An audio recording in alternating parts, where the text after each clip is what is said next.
I'm Leslie Harris. She's Marianne Wilburn, and we're just wondering, could our listeners be smarter than we are? Welcome to One More Sip.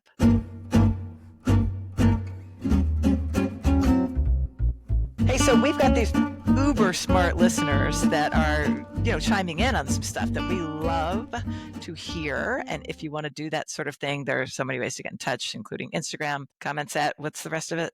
gardenmixer.com. And anytime you hear something that you're like, well, you girls, I think you were a little misguided on this, or you were wrong, just let us know. So kindly. Be so kind. We're sensitive. We're sensitive. Are we? Well, we could try to pretend that we're sensitive. Maybe not, but we can pretend. I think you can couch it in such a way that will be open to your communication, and we can sense that you want to share, like we do, good gardening information while we're having some fun. So who has done this for us recently, and we want to exploit them? I would like to. One of our listeners, and I have seen her at a lot of different events. She's a garden writer up in the Northeast, in the snowy North. And her name is Kathy Purdy. She gave me some beautiful snowdrops that bloomed for me this last year. But she wrote in and for our blue and yellow episode to say, hey, there's another Myosotis you might want to think about. It's Arvensis. And that the flowers are really teeny tiny and they spread more than the Sylvatica. And so it's not just all about Myosotis sylvatica. There was another Myosotis that I think you talked about, Scorpoides. Yes. Is that right? That is. Yes. That is how I would try to say that word. It wasn't obvious to me how to pronounce that, but it had lots of letters in it that sound familiar to that pronunciation.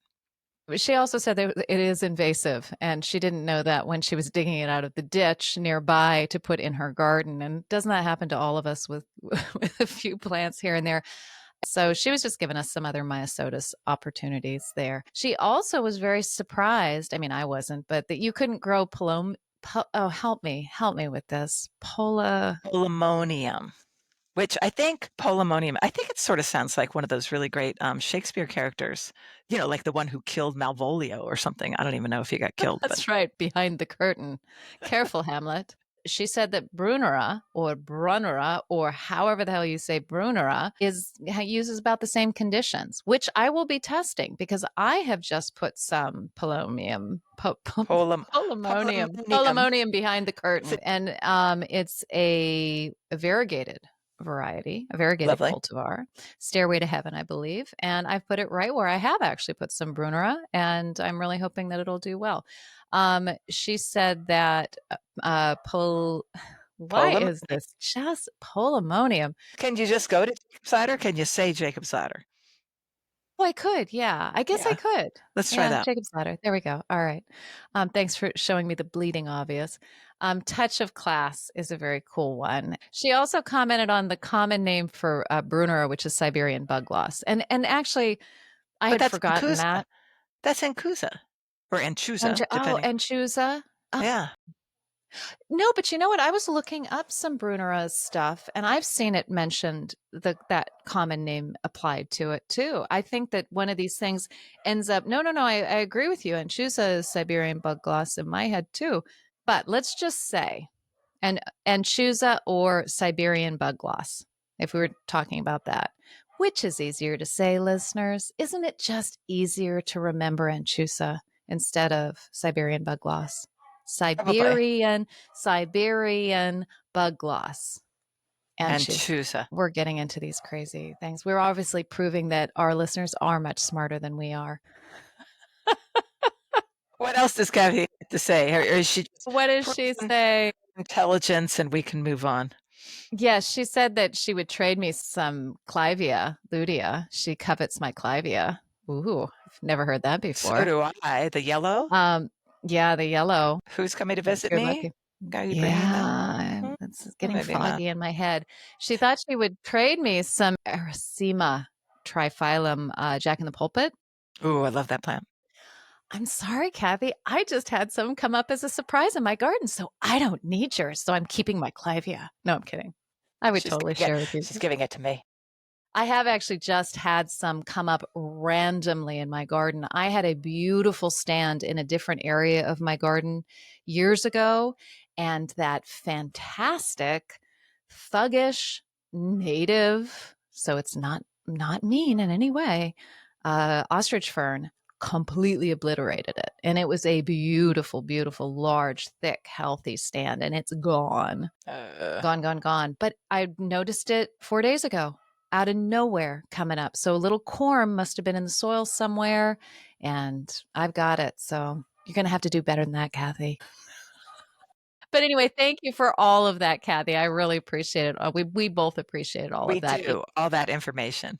All right, so the next person who's probably smarter than we are, probably. Definitely. There's no probably about it. Okay. Is Paul Westervelt, who is our friend who works down at Saunders Brothers Nursery, which is just south of me, about an hour in Livingston, Virginia. And they are the primo producer of boxwoods in the United States, or at least on the East Coast. Let's just say the United States. Come on.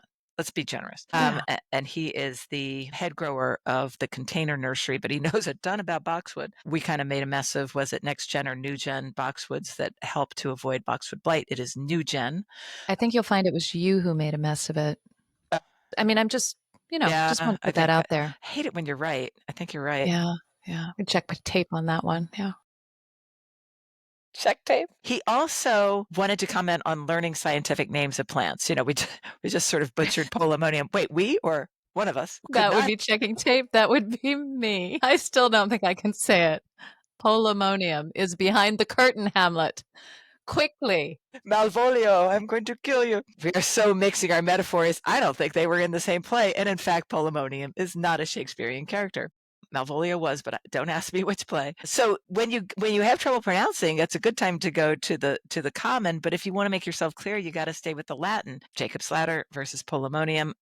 Paul says Siberian bug loss versus Anchusa. I try not to be too ivory tower about Latin names. Partly that's about making my own life easier, so I don't need to know that Cornus Florida is now Bethamedia Florida, and that's just too bad because I'm never going to remember that. I did not need to know that information. Paul, come on. Jeez. Common names can be keep me up lovelier. tonight.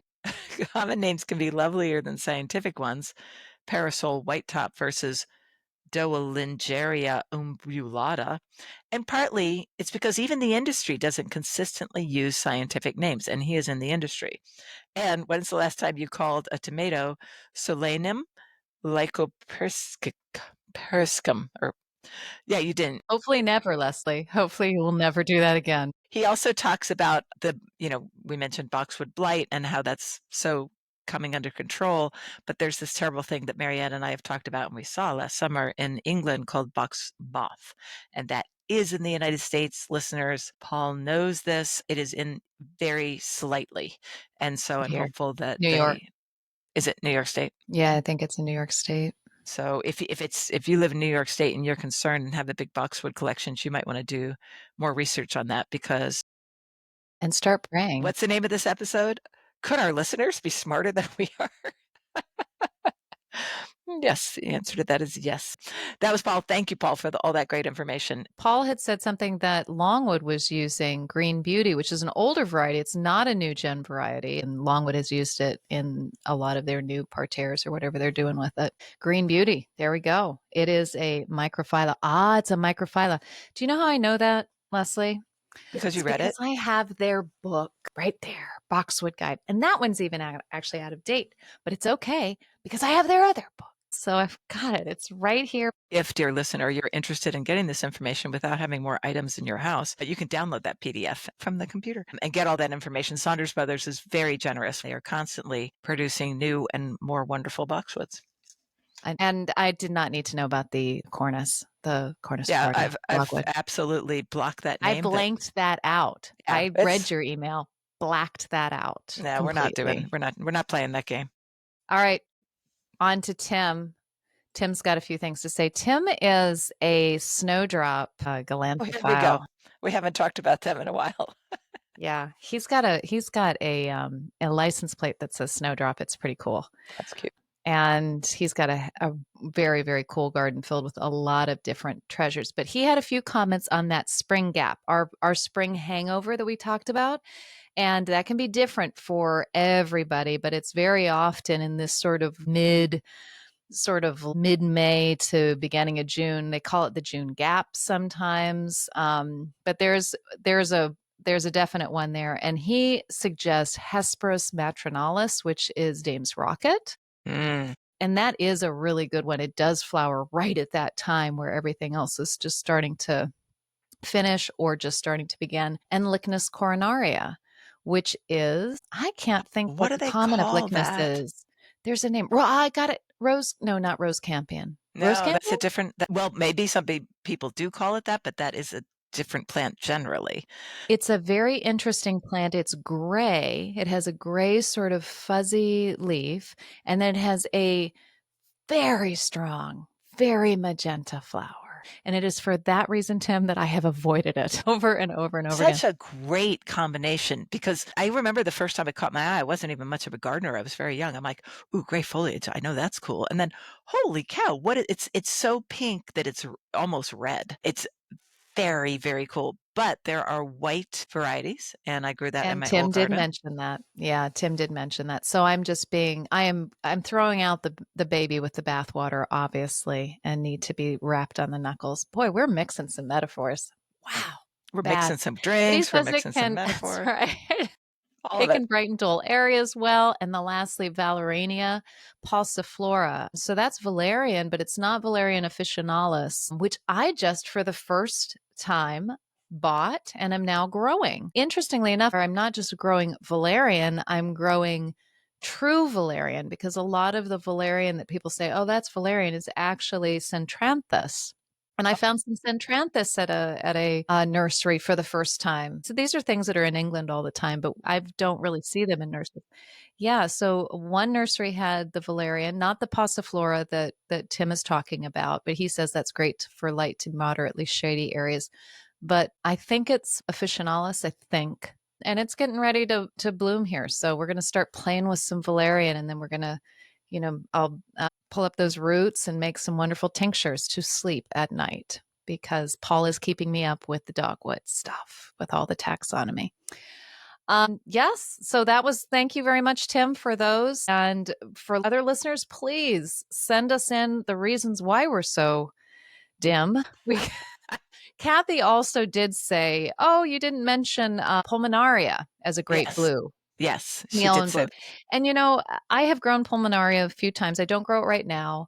It was never strong enough to handle a lot of the other perennials around it. And so it would just eventually melt out. And I grew high contrast. I liked that one a lot. But, some plants you get used to growing, and some plants you get used to not growing. And I think, Think lungwort, oh, now it's your problem. it's my problem. Yes. Petruchio. Albolio, lungwort, which is actually not great. Lungwort. I think it's a great Terrible name. plant. The foliage is so cool. It can get very unhappy with our very hot and humid extreme temperatures in Virginia, Yeah. but I grew it successfully at my old big garden. I grew a variety called Mrs. Moon, and I loved it. It's a beautiful dappling of white and the cute little pink and kind of lilac and going to blue flowers. It's a great plant. So I think that was a good mention. Yeah, and we can't mention everything when we're talking. We try and figure out a few that we really want to highlight, that we really love. There's always going to be stuff that you think, well, how could they not mention this? And it was probably just because of time. A fast friendship started between Christopher Lloyd and Beth Chatto in the UK, whatever, 50 years ago, maybe more, because Christopher Lloyd, in one of his articles, he was writing about the plants that he loved and the ones that he didn't really love. And one was Berginia. And Beth Chatto loved Berginia, and she wrote him a letter and said, I really loved your article, but you're wrong on that. And I can't believe, I'm really surprised that you would say that, right? And he said, come to lunch. Awesome. And so she did, and that started a 50-year friendship. You guys can come to lunch anytime you want. You're in the area. Okay. But yes, but I'll get cooking right now. But yes, we're not going to all have exactly the same likes and dislikes, but it's very cool to get all of these possibilities. And Tim, I'm definitely going to look into some of the white lickness, because Yeah. I Oh, I do wish need to I had get kept with some it. seeds from my old garden. My daughter might still have some. I might still have access to that. We did garner a few things from Instagram, and thank you. Keep comments coming there too. As Marianne said in our last One More Sip, I totally lost the do you label your plants thing, because, and I was convinced that it was because anybody who's not going to label their plants is not going to talk about how they don't label the their plants. They're just like me. They'd just rather be gardening or hitting the golf ball or whatever they're doing. So we did not hear from many people who do not label their plants. But there was one, and it was Jenny Price Nelson, who I think we're going to be with in Cornwall, who listens to us a lot. And I think, does she write for Garden Rant? She does guest posts for Garden Rant. Yeah, and she's a Texas gardener. Yeah. And her comment was, if you don't know what's in your garden, then what the heck? I agree with that. Oh, but my friend Brad, who is what is he on Instagram? He's Garden Evolution. And he's fun to follow. He's a great guy. I've had him on the podcast.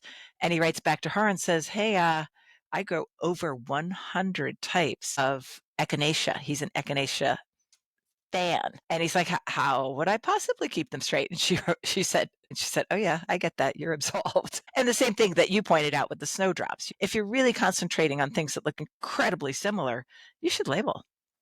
Yeah, and Jenny, this is just from one person who has problems with her tone of voice to another. I read that and went, "What did you say?" You said, "Shouldn't you know what's in your garden?" And I'm like, we can do this different ways. Like, come on, shouldn't you know what's in your garden? Or shouldn't you know what's in your garden?